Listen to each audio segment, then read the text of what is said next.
lips right now. Okay. Here we go. Awesome. Thank you, Dr. Sarah Trubridge. Welcome, faculty, students, and guests to Kristen Reed's dissertation defense. The title of her dissertation defense is titled Negotiating Demands and Resources, a Double Hermeneutic Phenomenological Study of Teacher Well-Being Among Veteran Elementary Educators. I'd like to introduce her esteemed committee members, and they include her chair, Dr. Sarah Trubridge, Dr. Irv Richardson, and Dr. Deanna Donnelly. I'm going to give you an overview of what we can expect this afternoon. In just a bit, we are going to have Kristen, who is going to give her presentation. After the presentation, the floor will be open for question and answers from the dissertation committee, and then other faculty and the broader audience. Then the dissertation committee will move into a breakout room to deliberate. The committee will call the student into the breakout room, and the committee will then come back to the main room and share the results. You're going to want to stay because you're going to want to hear the final decision. So stick around, and we promise we won't keep you waiting too long. So just some housekeeping rules. This defense is being recorded, and you should have probably received that little announcement that says this meeting is being recorded, and you want to hit the OK. During the presentation, we want to make sure we give Kristen our full attention and stage. Therefore, we ask that everyone is muted, your camera is off, and do not use the chat feature. At this point, we'd like to invite Kristen Reed to present Negotiating Demands and Resources, a double hermeneutic phenomenological study of teacher well-being among veteran elementary educators. Thank you, Dr. Costa. Hello, everyone. My name is Kristen Reed. Thank you for joining me as I present my dissertation titled Negotiating Demands and Resources, a Double Hermeneutic Phenomenological Study of Teacher Well-Being Among Veteran Educators. Before I jump into my research, I'd like to take a moment to thank some of the people who helped me get here today. First and foremost, thank you to my adventurous and incredibly supportive family.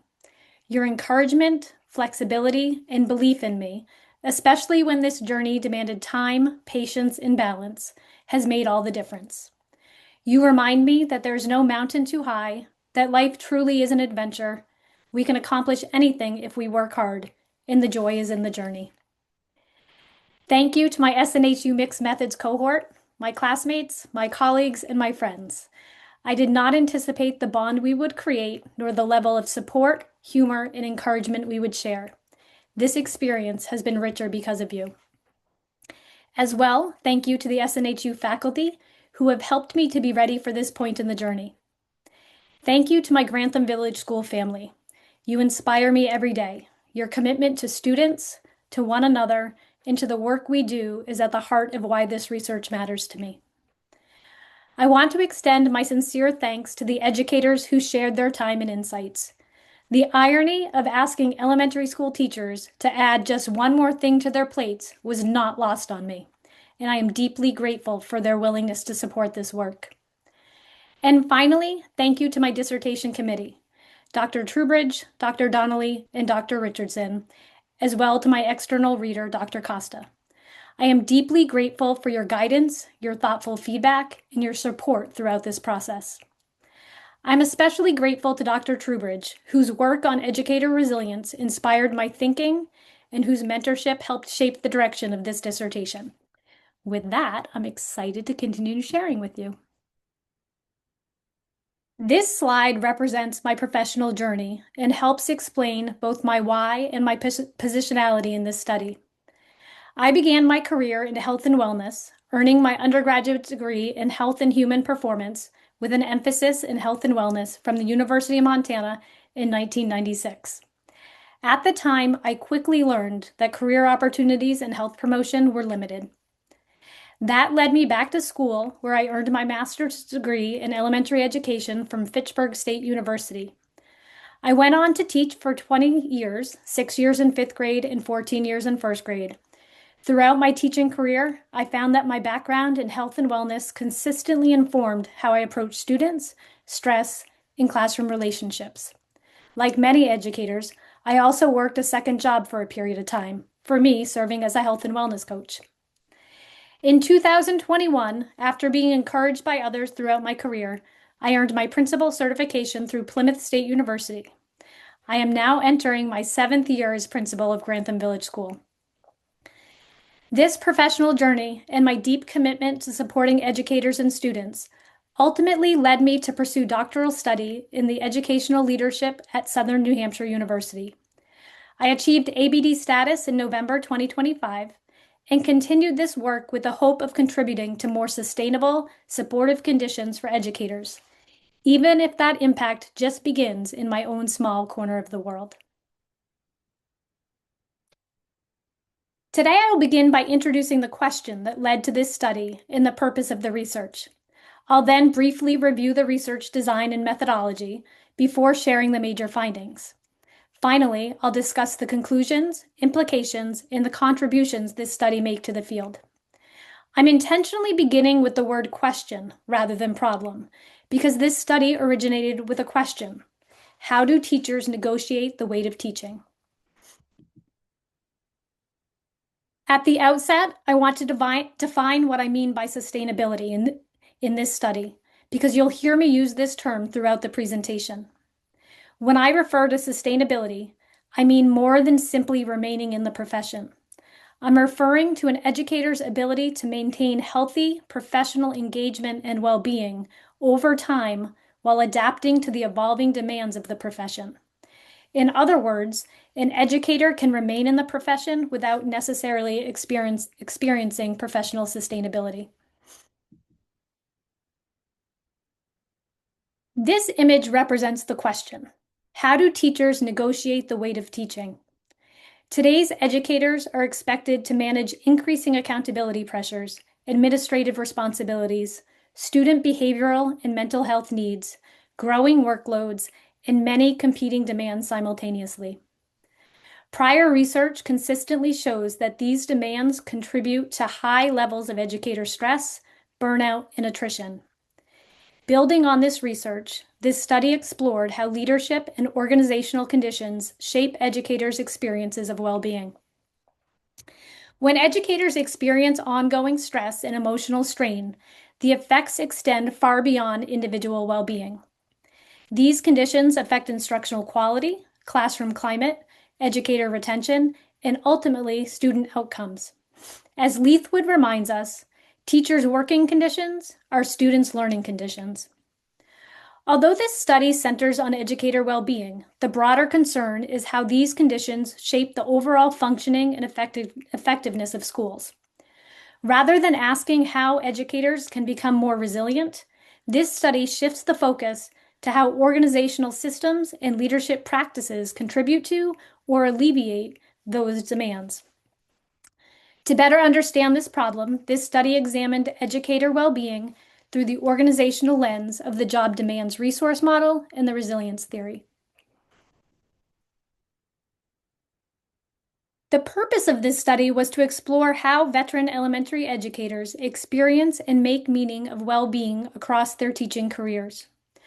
Rather than measuring stress levels or evaluating specific interventions, this study sought to understand educators' lived experiences and how they make sense of well-being within the everyday realities of their work. A second purpose was to examine how leadership behaviors and organizational practices function as job demands or job resources within those experiences. Ultimately, the goal was to generate knowledge that can inform leadership and organizational practices that better support educator well-being and long-term sustainability. The purpose of this study was addressed through 3 research questions that build upon one another. The first research question explored how veteran elementary educators experience and make meaning of well-being across their teaching careers. This broad question established the foundation for understanding educators' lived experiences. The second research question examined the personal, professional, and organizational factors that educators perceived as supporting or challenging their well-being over time. Finally, the third research question focused specifically on leadership behaviors and organizational practices, examining how educators understood these factors as influencing their well-being and their capacity to sustain their well-being and remain engaged in their work over time. Together, these questions move from understanding educators' experiences to identifying the factors that shape those experiences, and finally to examining the leadership and organizational conditions that influence educator well-being.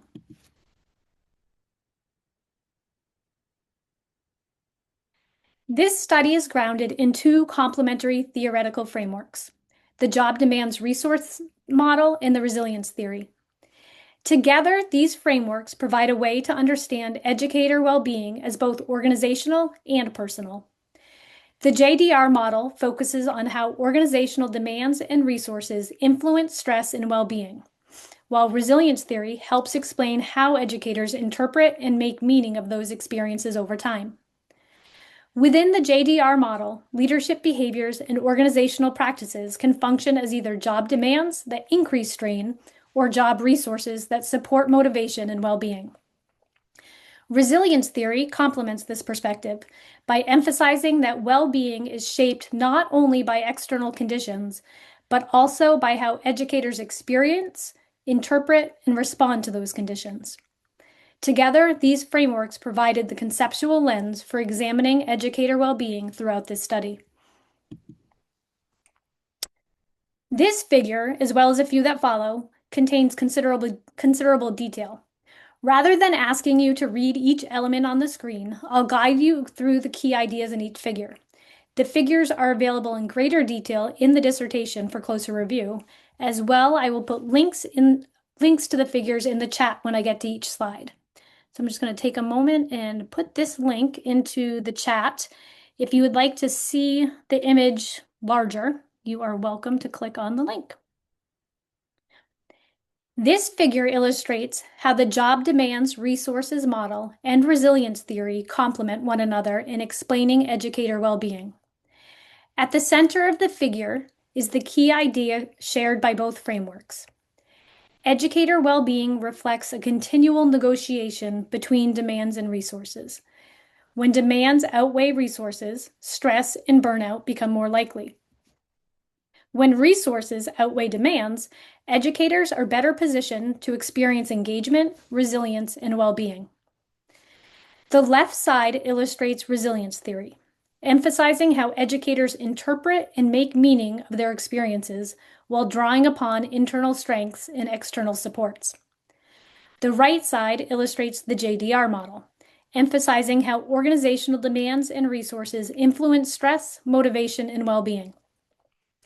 Together, these frameworks explain educator well-being as the result of both organizational conditions and educators' lived experiences.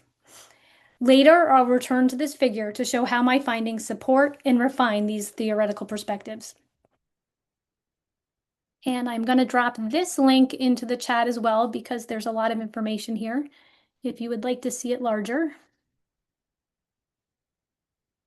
Together, the JDR model and the resilience theory suggest that educator well-being is dynamic, shaped by the continual interaction between organizational conditions and educators' lived experiences. Building on these theoretical frameworks, this continuum provides a conceptual way of understanding educator well-being as a dynamic rather than fixed experience. This figure presents an adapted employee well-being continuum. The continuum conceptualizes professional well-being as fluid, ranging from thriving in normal adaptation to strained, injured, and critically debilitated functioning. It illustrates how educators may move in multiple directions over time in response to shifting demands, available resources, recovery opportunities, and exposure to stress or trauma. Later in the presentation, I'll also return to this figure to show how my findings support and refine this continuum. This study employed a qualitative double hermeneutic phenomenological case study design. Each component of that design was intentionally selected to align with the purpose of the study in the research questions. As a qualitative study, the goal was to understand educators' experiences through their own words rather than through numerical measurement. The phenomenological approach focused on educators' lived experience of well-being, while the double hermeneutic acknowledged that participants make meaning of those experiences and that I, as the researcher, interpreted that meaning through analysis. Finally, the case study design provided an in-depth examination of educator well-being within the bounded context of elementary school educators in one New England state. Taken together, these methodological choices created a research design that was well suited to the purpose of this study. The design allowed me to explore how veteran elementary educators experience and make meaning of well-being within their organizational contexts while keeping educators' voices at the center of the analysis. It also aligned closely with the research questions by supporting an in-depth examination of how educators experience leadership behaviors and organizational practices as job demands or job resources within everyday school life. Eligible participants for this study were veteran public elementary educators from one New England state with at least 10 years of teaching experience in grades kindergarten through 5. Because this qualitative study focuses on the lived experiences of a specific population within a specific context, the findings are not intended to be statistically generalizable. Rather, the detailed description of the participants in context allows readers to consider the transferability of the findings to similar educational settings. Data collection occurred in 2 phases. First, educators completed an online qualitative survey that provided demographic information and broad contextual insights into educator well-being. Second, interview participants were recruited from survey volunteers, with an additional round of recruitment resulting in a final sample of 7 interview participants. Interviews were conducted through Microsoft Teams, audio and video recorded, manually transcribed, and member-checked prior to analysis. Data was analyzed using interpretive phenomenological analysis, IPA, a qualitative approach focused on understanding how individuals make sense of their lived experiences. This approach aligns with the purpose of this study, which explores how veteran elementary educators interpret and make meaning of their experiences of well-being within organizational contexts. IPA is grounded in phenomenology, hermeneutics, and ideography. Phenomenology supports the focus on lived experience, hermeneutics emphasizes interpretation, and ideography prioritizes in-depth analysis of individual cases prior to cross-case synthesis. Consistent with this foundation, this study reflects a double hermeneutic process in which participants interpret their own experiences, and the researcher interprets how participants make meaning of those experiences. Data analysis followed Saldana's guidance and involved 2 cycles of qualitative manual coding. During the first cycle, both inductive and deductive coding strategies were used concurrently, including in vivo coding to ensure that participants' language and voice remained central to the analysis. A thematic analysis was then conducted to identify recurring patterns and shared meanings across the data.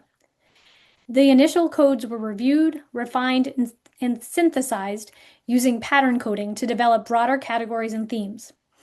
Thematic analysis was guided by the job demands, resources, and resilience frameworks, allowing for interpretation of how leadership practices and organizational demands and resources were experienced by educators.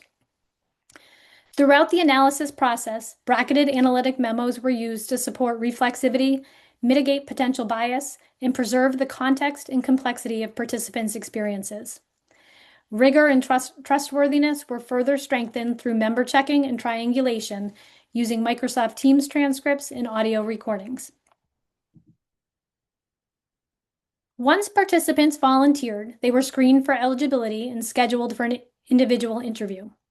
Interviews were conducted virtually using Microsoft Teams, manually transcribed, and returned to participants for member checking before analysis began. This study met the criteria for minimal risk and follows established ethical guidelines for qualitative research. Participation was fully voluntary, and participants were informed that they may withdraw at any time without penalty. This was clearly outlined during the consent process and reiterated prior to interviews. Confidentiality was maintained throughout the study through the use of pseudonyms and the removal of identifying information. All recordings and transcripts have been stored securely on password-protected devices accessed only by me. Finally, member checking was used to enhance credibility, allowing participants to review and clarify their interview data to ensure their experiences were represented accurately. Together, these procedures aligned with SNHU's IRB requirements and supported ethical and respectful engagement with participants. I am going to put this link in the chat also so that you have a better view if you so choose.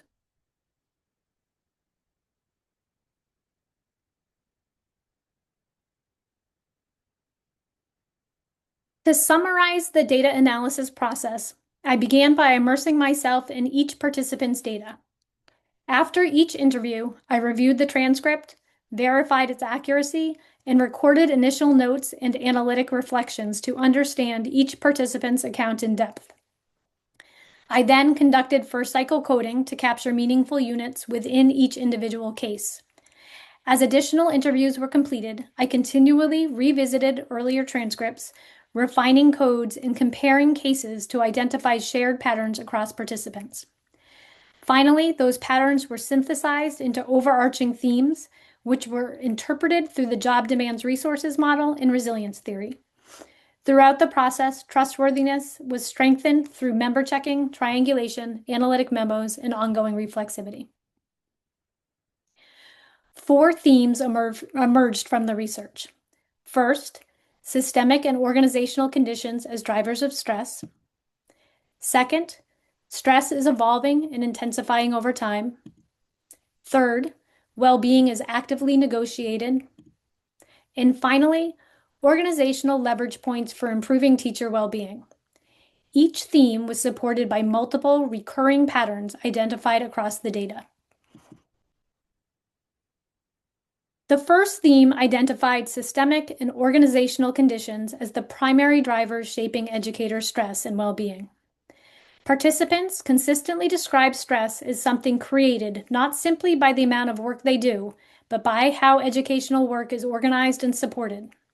As participant 1 explained, demands on teachers and our time are growing faster than can be handled at many times. This statement captured the broader experiences shared throughout the study. Participants described expanding job expectations, limited time, leadership practices, organizational structures, and external accountability pressures as interacting to increase stress and reduce educators' ability to sustain well-being over time. From the perspective of the job demands resources model, these conditions functioned as either organizational demands or organizational resources. Time and leadership emerged as especially influential. When educators experienced protected time, responsive leadership, and organizational support, these resources buffered increasing demands. When those resources were absent, participants described increasing strain and exhaustion. These findings also align with resilience theory by demonstrating that educator well-being is shaped not only by individual responses to adversity, but by the organizational environments in which those responses occur. Participants' capacity to sustain well-being depended on whether organizational conditions supported or undermined their ability to adapt over time.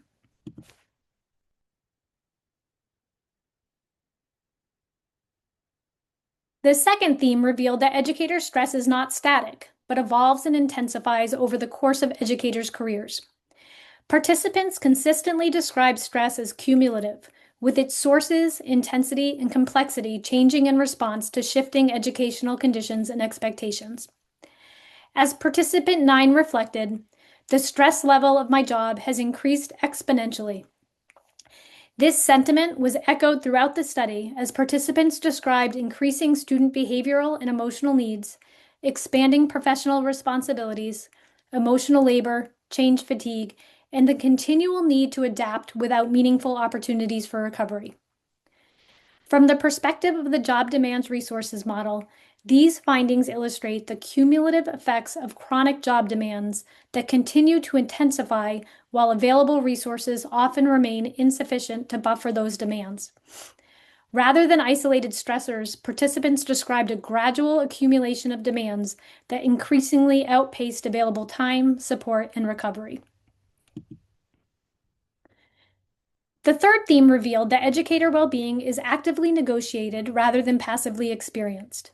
Participants consistently described well-being as dynamic, continually shifting in response to changing organizational conditions, leadership practices, student needs, and personal circumstances. As participant 7 reflected, as teachers go, I would describe my stress and well-being as being average, some years better than others, depending on students, support from outside, and personal situations. This quote captures participants' experiences of well-being as something that fluctuates over time rather than remaining fixed.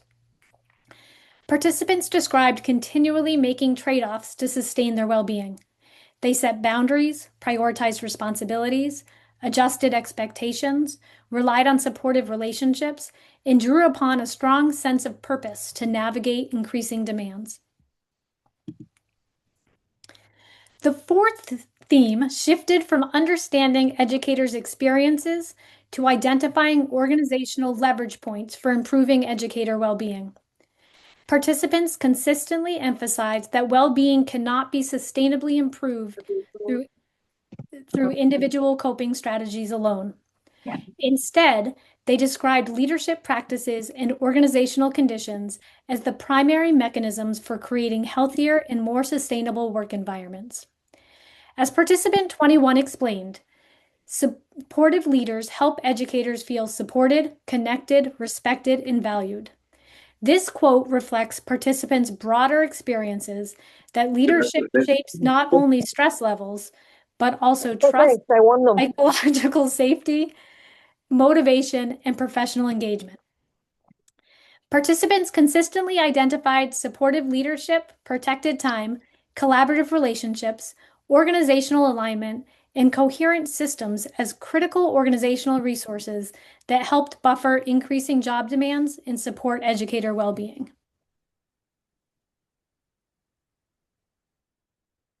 Within the context and boundaries of this study, these findings have several implications for educational leadership. Improving educator well-being requires more than encouraging individual resilience or self-care. Participants consistently described well-being as being shaped by the organizational conditions leaders create. One implication that stood out throughout the study is that leadership practices themselves function as either organizational demands or organizational resources. The way leaders communicate, respond to concerns, establish priorities, and follow through on commitments directly influence participants' experiences of trust, psychological safety, motivation, and their ability to sustain well-being over time. Participants also emphasize that time is one of the most valuable organizational resources leaders control. Protected planning time, uninterrupted instructional time, opportunities for collaboration, and realistic pacing of new initiatives were consistently described as essential supports. Conversely, adding new expectations without removing existing responsibilities contributed to overload and emotional exhaustion. Another important implication is the need for organizational coherence. Participants described a domino effect in which decisions made in one area often created unintended demands in another. This suggests that leaders should carefully consider how new initiatives, expectations, and organizational changes interact with educators' existing workloads rather than viewing each decision in isolation. Finally, participants consistently emphasized the importance of psychological safety and relational trust. Educators described feeling most supported when leaders were visible, responsive, transparent, and consistent. These findings suggest that sustainable school cultures are built not only through organizational structures, but also through leadership practices that communicate respect, value, and genuine support for educators.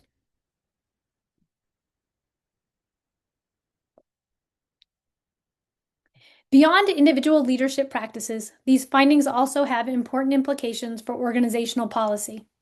Participants consistently described educator well-being as an organizational responsibility rather than solely an individual responsibility. One implication that emerged throughout the study is the importance of systems thinking. Participants described a domino effect in which decisions made in one part of the organization often created unintended demands in another.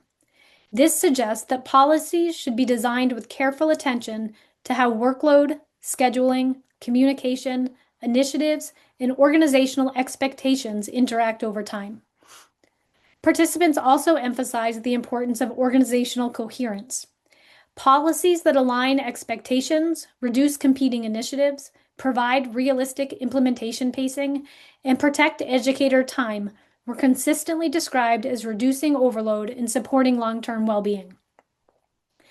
One finding that stood out to me was that participants consistently described organizational supports as conditional rather than inherently beneficial. Collaboration, professional development, shared decision making, and organizational initiatives were valuable only when they were intentionally designed, realistically paced, and responsive to educators' existing workload and capacity. Overall, these findings suggest that sustainable organizations are intentionally designed to support educator capacity, professional effectiveness, and long-term well-being rather than expecting educators to continually adapt to increasing organizational demands. While this study has practical implications for educational leaders and organizations, I believe one of the most exciting contributions is theoretical.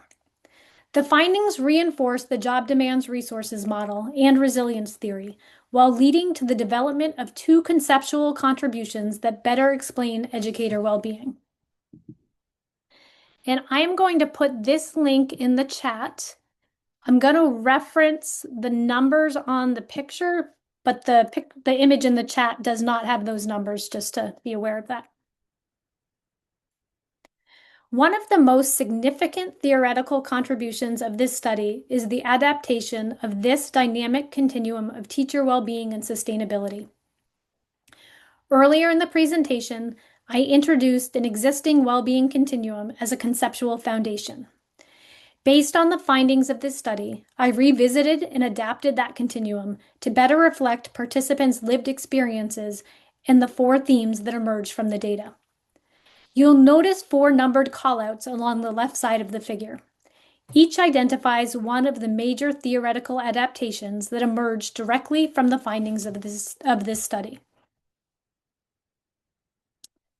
Beginning with callout 1, the continuum recognizes that educator well-being is shaped by systemic and organizational conditions rather than by individual factors alone.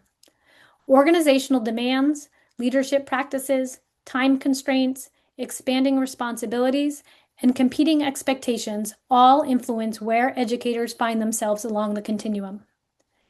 Callout 2 reflects the finding that educator well-being is dynamic rather than fixed. Participants consistently described moving back and forth across states of well-being over time as organizational demands, available resources, leadership practices, and workplace conditions changed throughout their careers. Callout 3 emphasizes that educator well-being is actively negotiated. Rather than remaining in one stable state, educators continually balanced changing demands, available resources, personal capacities, professional identities, and recovery opportunities in order to sustain their well-being. Finally, callout 4 highlights the organizational leverage points identified through the study. Leadership practices, organizational coherence, protected time, supportive relationships, communication, and recognition all emerged as organizational factors that influence movement across the continuum by buffering demands and supporting educator well-being. Together, these four adaptations reinforce both the job demands resources model and resilience theory by illustrating that movement across states of well-being is not linear or fixed, but dynamic, contextual, and actively negotiated. Participants consistently described moving among states of engagement, adaptation, strain, exhaustion, and sustainability as leadership practices, organizational conditions, relationships, emotional labor, and recovery opportunities changed over time. Another important finding was that resources were not always experienced as resources. Participants described supports becoming additional demands depending on how they were implemented, their timing, existing workload, and organizational alignment.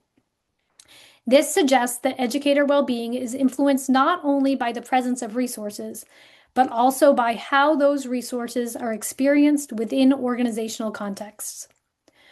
Overall, this revised continuum conceptualizes educator well-being as a fluid and continually negotiated process shaped by personal, relational, organizational, and contextual influences. While this revised continuum illustrates how educators move across different states of well-being, it does not fully explain why that movement occurs. That realization led me to adapt the parallel processes between resilience theory and the job demands resources model to reflect the findings of this study. The resulting conceptual model, a conceptual model of dynamic educator well-being and sustainability, illustrates the organizational, relational, individual, and contextual factors that influence movement across the continuum. And again, I'm going to put this link in the chat if you'd like to get a closer look. And again, the numbers are not on the image in the chat, but they are on the slideshow. Like the revised continuum, this model supports both the job demands resources model and resilience theory. Rather than viewing educator well-being as the result of isolated demands or individual resilience, this model illustrates educator well-being as a dynamic, contextual, and continually negotiated process shaped by the interaction of individual, relational, organizational, and contextual influences. Taking note of callout 1, I expanded the center of the model to emphasize the dynamic interaction of demands, resources, and context.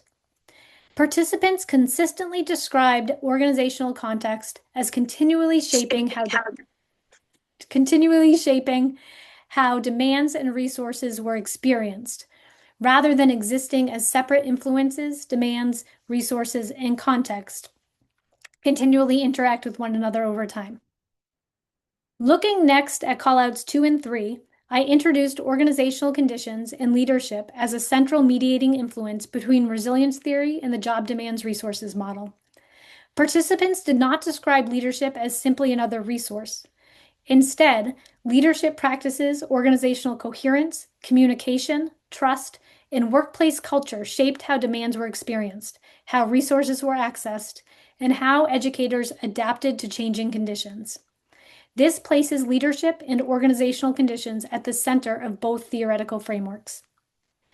Now turning to callout 4, this model emphasizes that educator well-being is a continuous, nonlinear process over time. Participants described moving among states of engagement, adaptation, strain, exhaustion, and recovery, rather than progressing through a predictable or linear sequence. Well-being was experienced as dynamic and continually negotiated.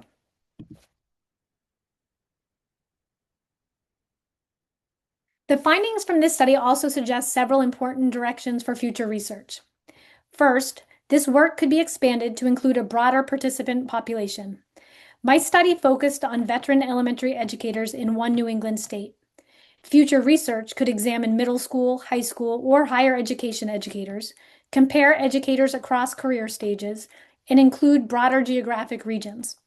These adaptations would help determine whether these findings remain consistent across different educational contexts.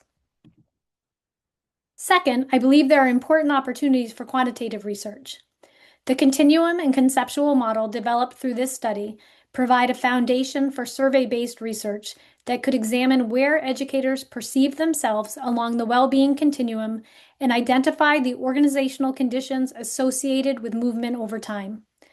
Quantitative studies could also test relationships among demands, resources, leadership practices, and educator well-being across much larger populations. Third, I believe the next step is moving from understanding the problem to testing solutions.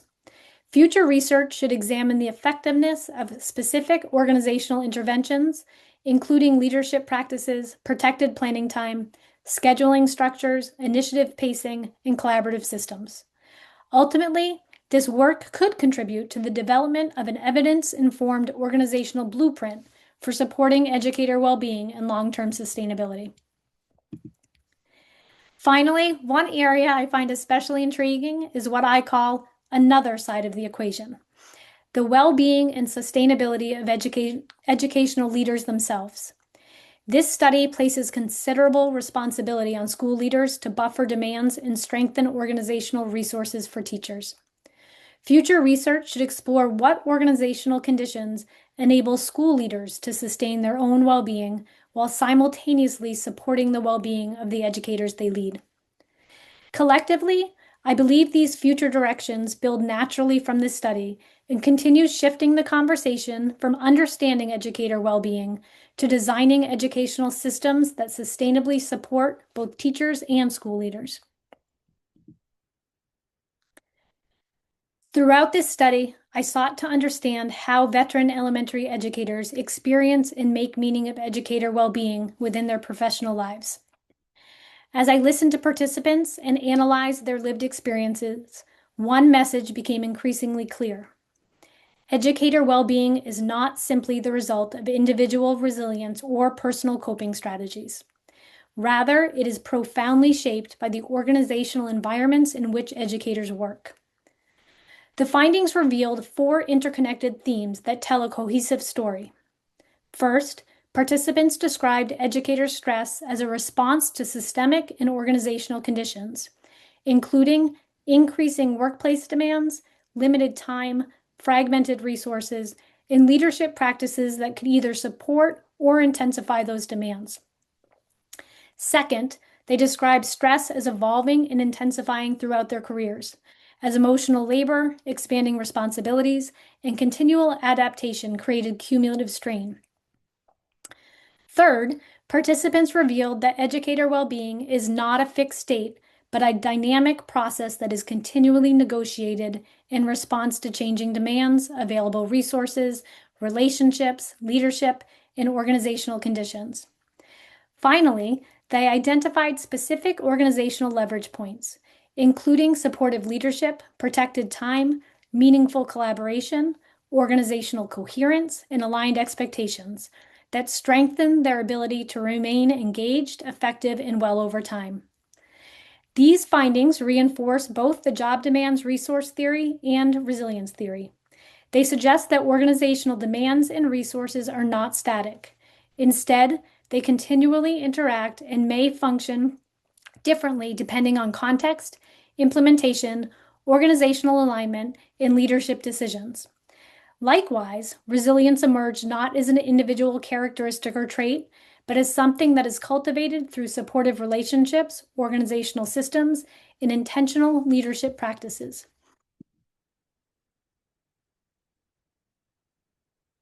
When I began this research, I believed I was studying teacher well-being. As I completed my dissertation, discussed my research and findings during residency, thought about the messages of the closing keynote speaker at residency, and spent the past 2 weeks reflecting on my work, I realized something I had not fully appreciated when I first began. My research is certainly about educator well-being, but it is also about something much larger. It is about leadership. It is about organizations. It is about the conditions leaders create every day that influence how people experience their work. Throughout this study, participants rarely described well-being as something that existed independently within themselves. Instead, they described it as something continually shaped by leadership, relationships, organizational structures, available resources, competing demands, and the systems in which they worked. Listening to their stories changed how I think about leadership. This research has reshaped not only how I understand educator well-being, but also how I understand leadership itself. I now see leadership not simply as influencing people directly, but as intentionally shaping the organizational conditions that influence how people experience their work, continue learning, and contribute to something larger than themselves. Although this research was conducted within educational organizations, I have come to believe that the questions emerging from this work extend well beyond education. Every organization creates conditions that influence how people experience their work. Every leader shapes those conditions, whether intentionally or unintentionally. That realization has changed the direction of my own scholarship. As I move forward, I hope to continue exploring these ideas through teaching, research, writing, and continued dialogue with leaders who are committed to intentionally creating organizational conditions where people and organizations can thrive. This dissertation began as an exploration of educator well-being. As the study unfolded, I came to realize it was about more than educator well-being. It became an exploration of how leadership shapes the organizational conditions people experience every day. More importantly, it strengthened my commitment to helping leaders intentionally create organizational conditions where people can do meaningful work, continue learning, and thrive. Thank you. I'd be happy to answer any questions you may have. The complete reference list is available through the QR code on the screen.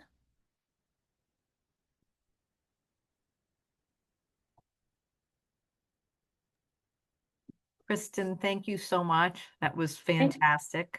Um, Given Should I everybody, go should I ahead. stop sharing? You could, sure. Okay. We're going to begin with I see lots of applauses from folks just on a job well done. So congratulations on that presentation. It was Thank you. fantastic. Um, we're going to give your committee a chance to ask you some questions or comments. I'm going to start with Dr. Sarah Trubridge, your chair. Would you like to begin? Sure. Well done, Kristen. Thank you. And I'm not just saying that because of the resilience here. There are so many beautiful golden nuggets that you made, that you discovered, that I would love to comment on. But with the limited time that I have, I'm going to kind of focus in on a few things. I just want to make a comment, something that you said that I think is really important. And um, I thought it was really important that so many things that maybe leaders thought were resources weren't. And I think it emphasizes the importance of giving voice to teachers themselves on what they consider resources. So I just wanted to comment on that. Your work is exciting to me because as a resilience researcher, there often are comments in the work about unpacking the black box. We, as resilience researchers, can talk about the protective factors, but you went further to explore how do those protective factors actually work? And you talked a lot about negotiating, which I also use in my definition, as does another researcher, resilience researcher. Once again, talk about what you mean by the word negotiating. So this is kind of fun because I've been thinking about this a lot. I've been doing a lot of reflecting in the last couple of weeks. And Dr. Trubridge, I haven't shared this metaphor with you yet, so we'll see what you think. Um, as you could tell by my slides, I'm a very visual person. Yeah. I created those slides because that's how I learn, and metaphors are part of a vision for me. So, as I was thinking about the word negotiation, I kind of thought of the metaphor of stone soup, how when you make stone soup, you put in whatever's in your refrigerator. And the final result to me might be, it's fine, but it's edible, or maybe it's not edible at all, or maybe it's delicious, but we all may have different experiences to what we think of that soup by the way we take it in. Um, as time goes on, things go in the soup, things come out of the soup, and you experience it differently. That's much like what I see negotiation is that the external protective factors, the internal protective factors, communication, all of those things are going in and kind of getting mixed up, so to speak, like the stuff in the soup. And each individual is interpreting that in their own way. I love that. Yeah, and I love that, like you said, it's very unique to each individual. My next question has to do with when I go into workshops talking about resilience, I always say, I'm not really going to tell you anything you don't already know in your heart. What I'm going to do is give you the words and the research to support what you already know. So what I want, this is like a two-part question.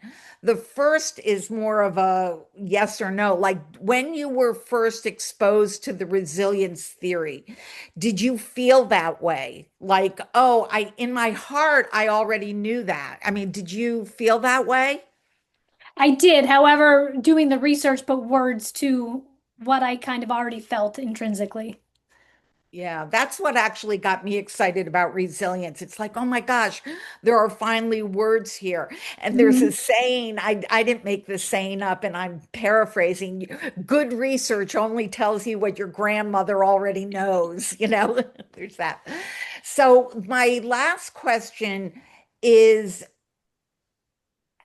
knowing that a lot of the resilience research was supporting what your heart already told you as an educator, was there anything specifically in the resilience theory that surprised you?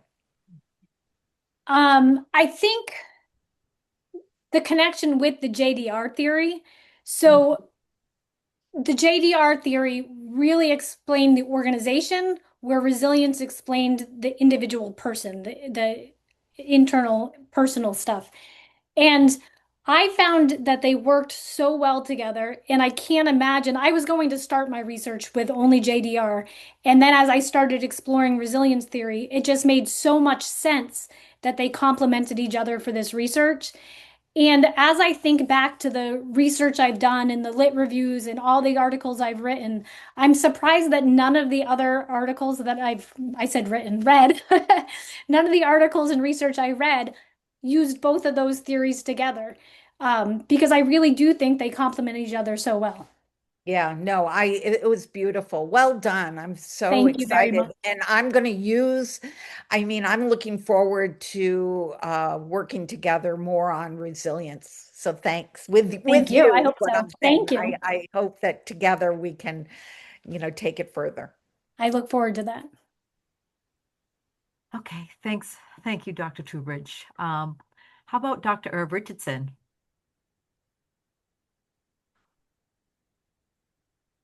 Go for it.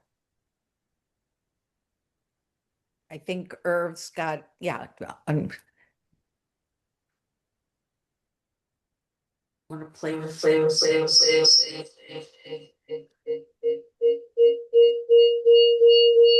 Oh, Nice job on your presentation. You explained your research well. Thank you, Irv. I have three questions. One, if you were to do this study again, would you change anything? If you would, what would you change and why would you make this change? Sure. So I think I would change. I feel like my research got to the answers and to the data that I wanted, and I feel really confident about that. However, in hindsight, I wish I did a larger geographic population. So I recognize that my limitations were that I'm one person, and it would have been a lot more work and a lot harder. But even expanding to all of New England, I think I would have got more participants and just a broader population that I could have more generalizability.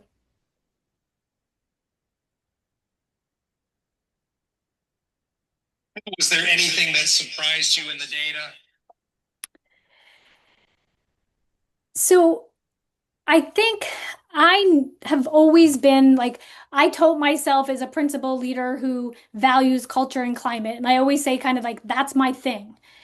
Um, Doing this research though really was the data was very humbling and honestly a little bit scary to see just how much influence a leader has not only on the organization and the professional lives of staff, but on the holistic well-being of people.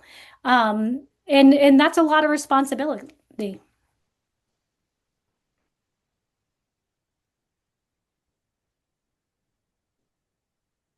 Ernie, if you could go back in time to when you started your doctoral journey, what advice, if any, would you give to yourself that would help you along your doctoral journey?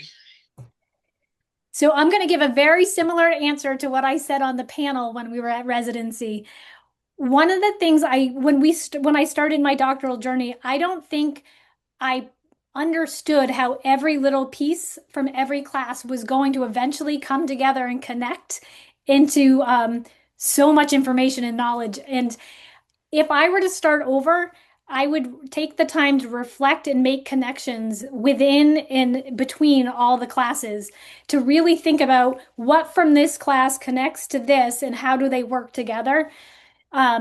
Within my journey, I did get there, but I didn't get there until I was studying for comps and starting the dissertation process. But eventually I got there. I would have liked to have got there earlier.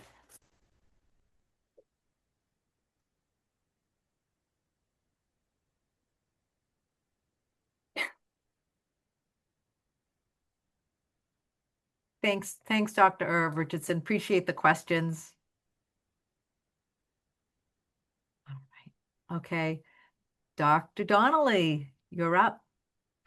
Hi, Kristen. Amazing job. So great. Thank you. I do love for future studies, you thought of leaders because we're not okay, right? Right. We need help too. So I love that you thought of like, hey, we are a system all together and we need to check out these people over here because there is, as you've realized, a lot that your study was focused on veteran teachers. So that makes sense that you would ask them. But in your brain, you're like, this is who I am. And oh my goodness, I got to look at those people.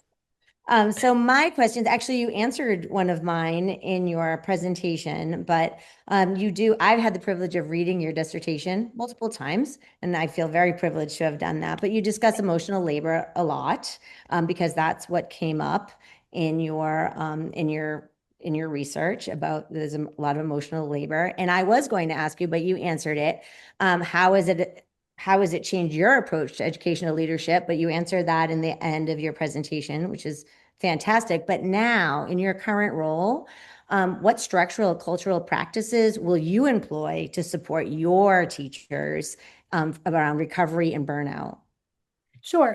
I think it's really important as an educational leader to, during budget season, being cognizant of budgeting for the resources needed, whether it be staffing resources or other resources that can really help take some of the burden off of the teachers, off of the teaching staff, so that they're not getting it all on them. It's a share the wealth. So whether it be hiring extra school counselors or child psychologists or consultants that can help staff work through various things that come up on their plates, as well as like again, I said earlier, I'm a culture and climate person, and I feel like it's so important to create that psychologically safe, trusting, collaborative environment where it's normalized to reach out to other people for support and normalize to ask questions. And I feel like that's a really huge part in helping people get through the emotional labor. Yeah, that's good. It's also great that you have the awareness of it too. So And now we all do too, as well. So that's great. I think we've I all just have lived it, haven't we? what? I didn't hear. We've I didn't. lived it. Yes. So I have one more question, and I'm reading it because it's a little long. So, Okay. your theoretical frameworks effectively established how organizational and leadership practices dictate educator well-being. New teachers often enter the field without the skills to navigate these emotional and systemic demands. Based on your research, how can teacher preparation programs and induction processes better equip novice educators for these realities before organizational factors take hold? That's a great question.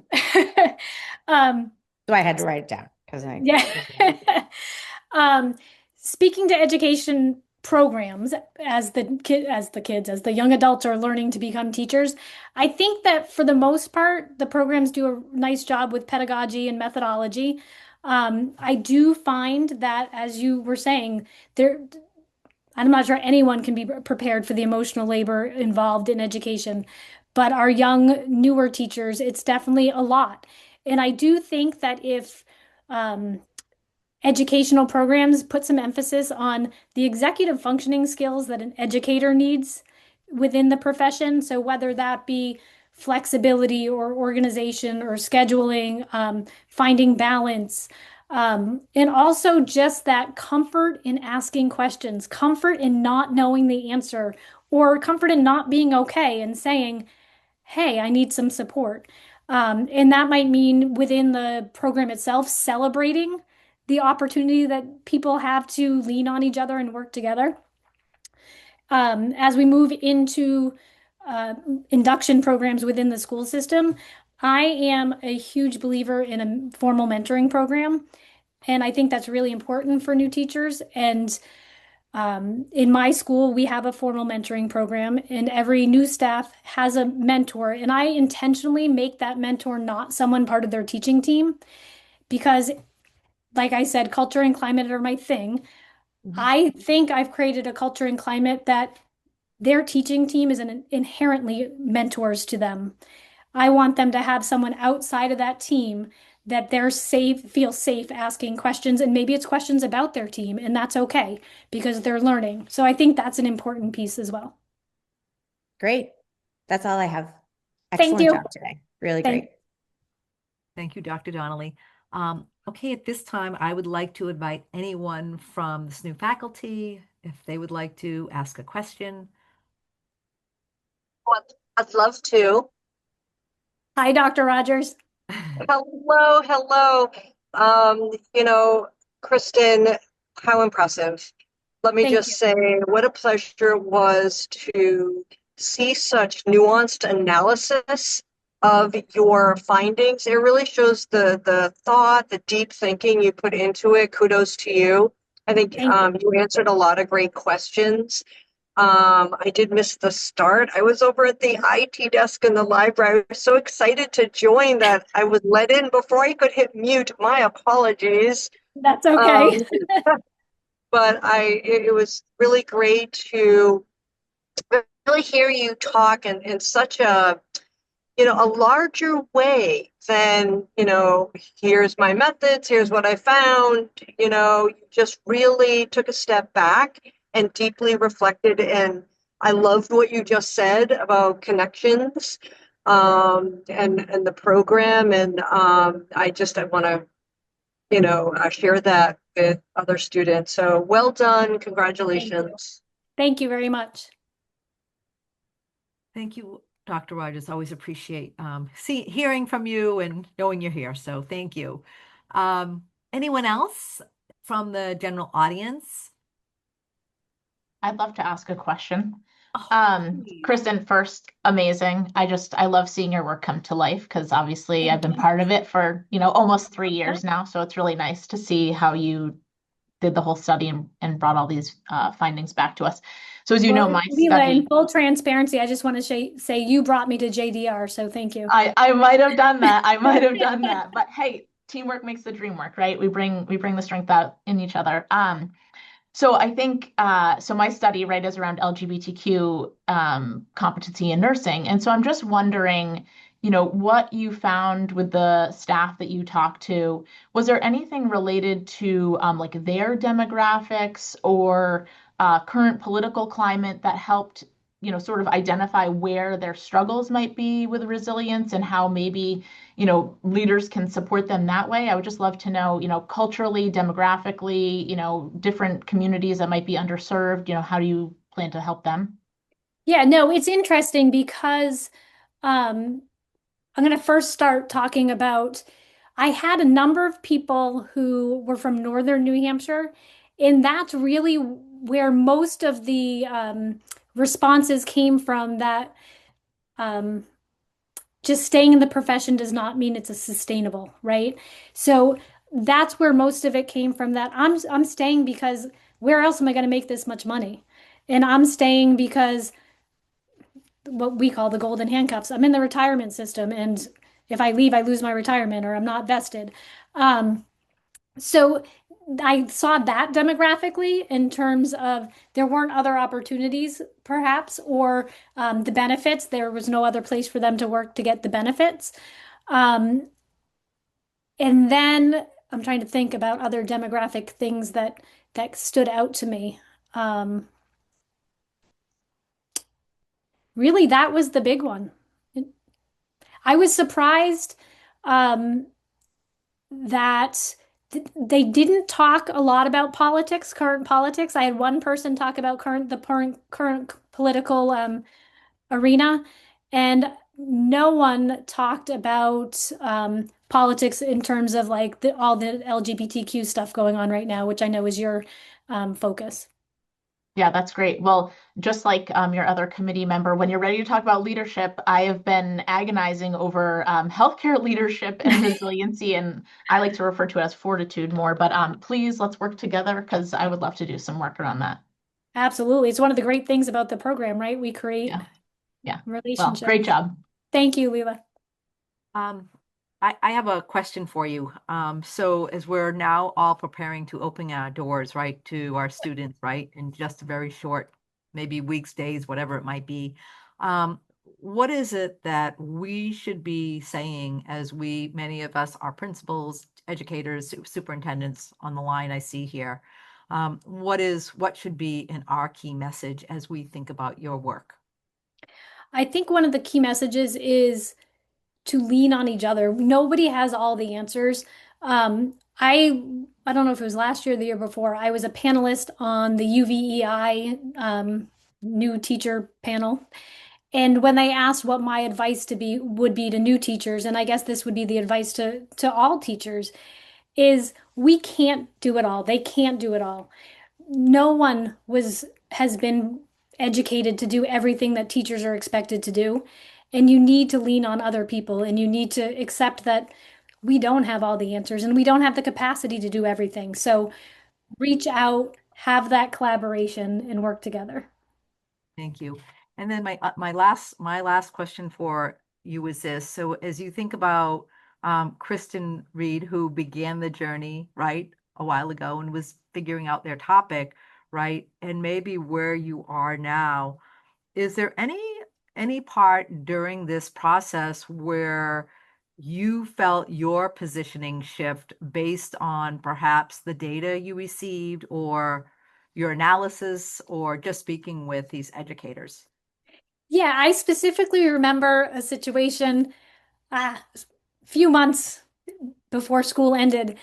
And we learn about and we hear about giving voice to teachers and collaboration and, all that stuff. And I remember thinking, I was giving them voice. I was asking them questions and letting the teachers on my staff participate in a decision-making process. And in my head, I'm like, this goes right with the research. This is what I'm supposed to be doing. And I got lots of pushback. And at the time, I remember thinking, well, why is this? And then it dawned on me that they didn't have the capacity at that point. And that connects to resources aren't always resources, they can become demands. And so it's given me thought time to stop and reflect on when I think I'm providing resources, take a step back and do a check. Is it really a resource? Thank you. You're Other, welcome. other questions that we might have missed? Okay. Lois, I'd like to jump in. Of course, please. Thanks. Thanks, Christine. Well done, Kristen. Exceptional. You rocked it. Thank you. You know my hat with legislation, right? So, Yep. so I think, okay, I mean, I've got you right in my district, right?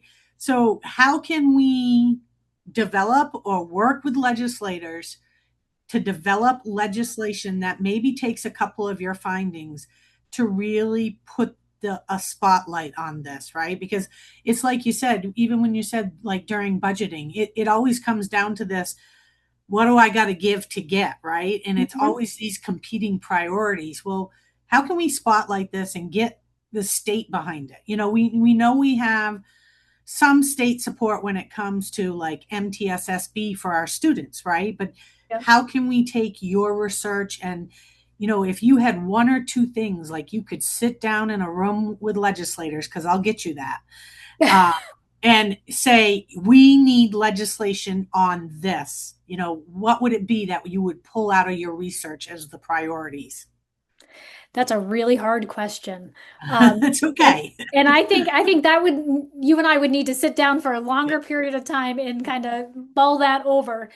And with all due respect to our state education system, I think the first place to start is to share the narrative that educators are important and educators are, we need to support them, where right now we're not there. But you and I will talk legislation when I have more time to think that. Oh, I know you'll have some great ideas. So well done. Congratulations. Thank you. Thank you, Christine. And to your point, we are fourth in the nation. Can you imagine if we just had a little bit of help, right? Right. So thank you. Appreciate it. Okay. I think I don't see any more folks that have questions. Our next step would be for the committee to move into a breakout room to deliberate. So, Dr. Trubridge, are you going to set that up? I am going to try. So I'm going to pause the recording. Let's see if one thing at a time here. Let's see if I can do that. Pause. Congratulations to Dr. Reed as we changed her name there. Oh, there's her. Congratulations. We are all so proud of you. Welcome to the Academy, Dr. Reed. Thank you all so very much. You did a splendid, wonderful job. I'm looking forward to continuing our work together. You're getting all sorts of accolades. I want to thank your committee, thank Dr. Costa for conducting a beautiful dissertation defense. Kristen, Dr. Reed, I hope you go celebrate tonight. I'll have to figure out something. Thank you all so very much.